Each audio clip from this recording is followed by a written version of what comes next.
I thought we should do a video comparing ocean cruises with river cruises. Ocean cruises are cheaper. Ocean cruises offer more itineraries. Now let's go to river.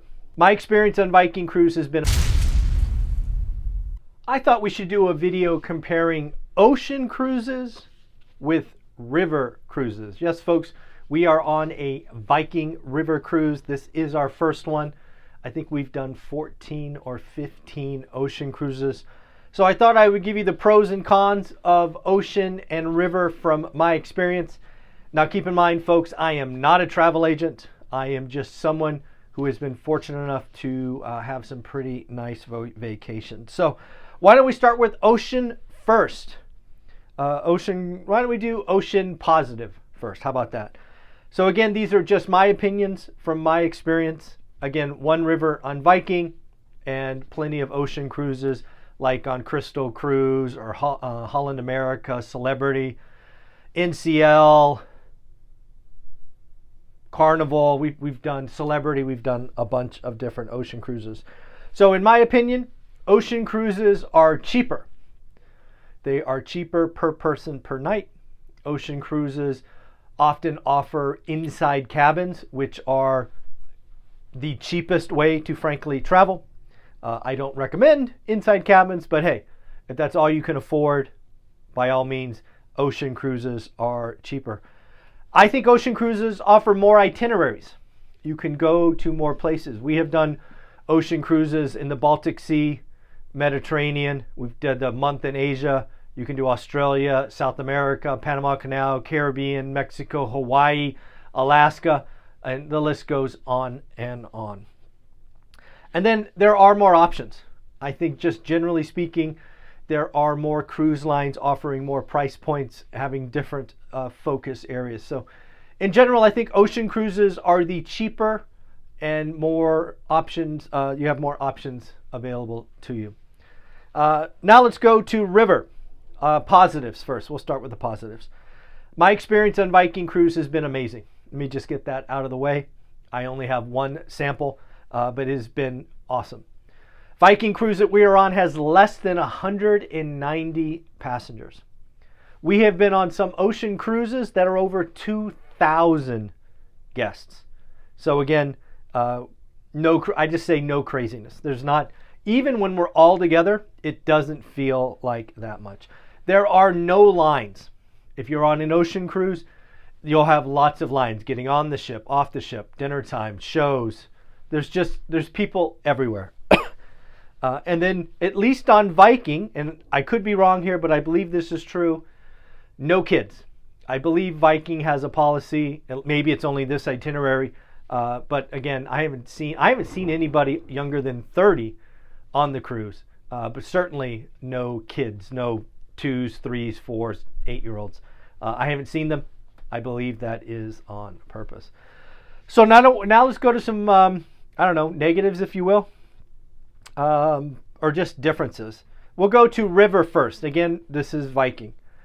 With river cruises, it's about the city, right? It's understanding the city, the history, the culture, the food, the people. It's not about entertaining yourself with like sea-doos and other activities like you would maybe on an ocean cruise. There are less food options.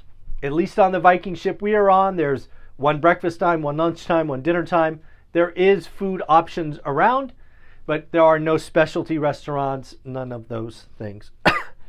Another thing on a river cruise, at least on Viking, there aren't any 2-seat tables, right? You will be eating with others.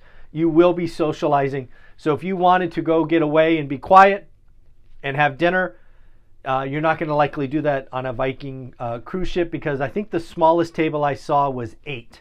They do 8s, 10s, and 12s. So there will likely be other people at your table. I'm sure you could eat in your room, but that's not something we chose to do. There are less entertainment options. When you go on an ocean cruise, you are going to be entertained. There will be shows. There will be comedians. There will be all kinds of stuff to keep you busy. There'll be stuff to do at sea days, come learn how to make omelets or, whatever it is. There's more action on an ocean cruise. And then the last one for someone like me, there's no gym. There is a walking track on the sun deck, but there really is no weights, no yoga room, or whatever that happens to be, which again, that's just is what it is. So again, you can do some body weight stuff in your room and upstairs, but that is about it. So now let's talk about ocean cruises, for my opinion.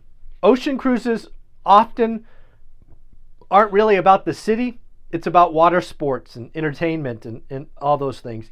There are some, clearly, stuff about the cities, but in my experience, where river is just about the city you've docked at, ocean is more about how can we entertain you. Let's take you out deep sea fishing. Let's get you some sea-doos. Let's get you, some time on the beach, something of that nature. Something else that should be highlighted is ocean cruises have more at-sea days. At-sea days. So there will be a 24, 36-hour window where you're only on the boat. That's where they're going to get you to go to the spa or do something else that may be revenue generating for them. You can't talk about ocean cruises without mentioning the crowds. There are just simply more folks. I think the smallest ocean cruise we've done was like 600. Maybe it was 500 on Crystal. But the biggest one I think was about 1,800 or 2,000. So there's just more and more crowds. And of course, there are kids. There are babies. There are, just little rugrats running around. That could be good or bad. But sometimes you get a mixture of age brackets, and it can get really, really loud and all of that. So in my opinion, I think ocean and river cruises are amazing. Very good morning, ladies. There is our cane. Just on behalf of That's our it. Captain Bye. Nautical